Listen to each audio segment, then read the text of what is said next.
श्री स्वामी समर्थ.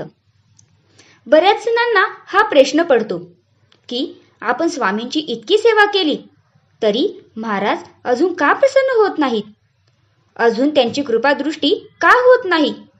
याला कारण आपला मागील जन्म आपल्याला ज्ञात नाही. सर्वांनाच दुःखे असतात. दुःख संकटे एकामागून एक येतच राहिली तर मन खट्टू होते. आपल्याच वाट्याला एवढी दुःखे का? इतके नामस्मरण केले तरी महाराजांना आपली दया येतच नाही का? अशा निराशेने कधी कधी नामस्मरण सोडून देण्याचे विचारही मनात येऊ लागतात. पण अशा विकल्पांना अजिबात थारा देऊ नये आणि आपण नामाला धरून राहावे. कारण हीच आपल्या परीक्षेची वेळ असते आणि महाराजांची ही इच्छा हीच असते की आपण प्रारब्ध भोगातून मुक्त होऊन मोक्षपदाची यात्रे व्हावे.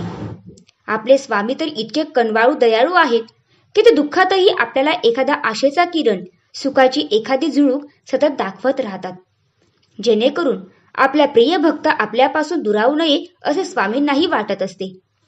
अशा वेळी ते नामरूपाने सदैव आपल्या बरोबर राहून अडचणींच्या काळात आपला मार्ग सुखकर करत राहतात. म्हणूनच नामाला कधीच सोडू नये. कारण आपले पूर्वसंचित संपल्याशिवाय आपली साधना फळाला येत नाही. हेच स्वामी विद्यारण्यांच्या दृष्टातून आपल्याला जाणून घ्यायचे आहे. दुःख संकटे असतील तरच आपल्याला सुखाची किंमत कळते आणि भगवंताची अस्तित्वाची जाणीवही ह्या एकाच गोष्टीमुळे आपल्याला होत राहते. अशक्य ही शक्य करतील स्वामी.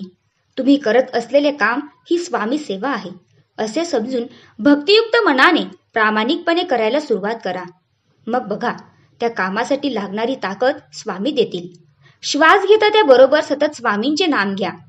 स्वामींसमोर उभं राहून आयुष्यातील सगळी दुःख सांगून बघा. कुठं जायची गरज नाही. फक्त एकदा स्वामींच्या दरबारात येऊन बघा. स्वामींच्या चरणी लेऊन होऊन बघा. करता आणि करविता तोच एकच स्वामीनाथा. भिऊ नकोस, मी तुझ्या पाठीशी आहे. असे म्हणतात, नाते टिकून ठेवायचे असेल तर एकमेकांवरील विश्वास खूप महत्वाचा असतो आणि हाच विश्वास श्री स्वामी महाराज आणि आपल्यामध्ये आहे. म्हणून तर श्री स्वामींचं आणि आपले नाते टिकून आहे. श्री स्वामींना आपल्या नात्याची काहीच आवश्यकता नाही, आपल्यालाच आवश्यकता आहे श्री स्वामींची. म्हणून श्री स्वामींशी असलेले नाते आयुष्यभर टिकवा. कोणत्याही परिस्थितीमध्ये हे नातं तुटता कामा नये. श्री स्वामी समर्थ.